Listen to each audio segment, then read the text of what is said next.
Good evening, sir. My name is Simi. My question is, why are the ladies not allowed to divorce their husbands in Islam? Sister asked the question that why aren't the ladies allowed to divorce their husband? As far as divorce is concerned, sister, broadly, you can categorize divorce into 5 categories. One is by mutual consent of the husband and wife both. First category. Second category, unilaterally by the will of the husband. Third category, that if it is mentioned in the nikah nama, when a woman is marrying a man, if she mentions the contract, by default, the authority is given to the man in the Quran. Why? I'll come to it later on. But in the nikah nama, since marriage is a marital contract, a woman can put down any clause in marriage which is not prohibited in the Quran. She can even say that I do not want my husband to take a second wife, because marrying more than one wife is not compulsory in Islam. If the boy agrees, he marries, otherwise they don't marry. She finds a new boy and he finds a new girl. But she can put the clause that I do not want you to take a second wife as long as I am alive. But you cannot put a clause which is against the Quran. You can't put a clause saying I don't want you to offer prayer, because offering salah is compulsory. You can put a clause which is optional. Similarly, she can put a clause that I too want to give unilateral divorce. It's called as talaq-e-tawfeed or isma.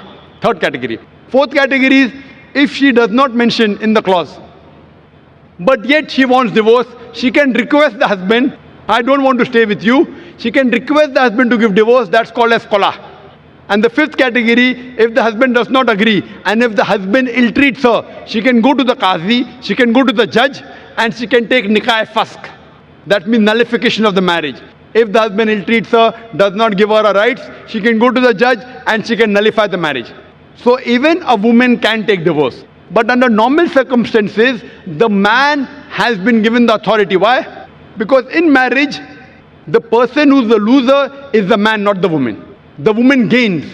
If you heard my talk last week on last Saturday, in the talk, Women's Rights in Islam, Subjugated or Protected, I mentioned that during marriage, the woman is on the receiving side. The Quran says in Surah Nisa, chapter 4, verse number 4, that give to the woman in marriage a marital gift, mahr. In marriage, it is the husband who gives to the would-be wife an amount, a mahr. And mahr can be any amount.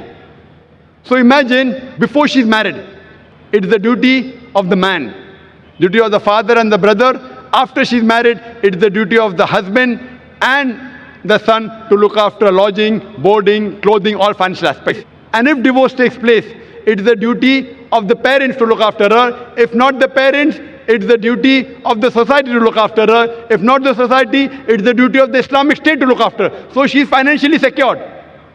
If divorce takes place, the man gives the divorce, he loses the mahr. But the woman, she's on the receiving end. Now, she has a chance to get married. Once she gets married, she gets new mahr.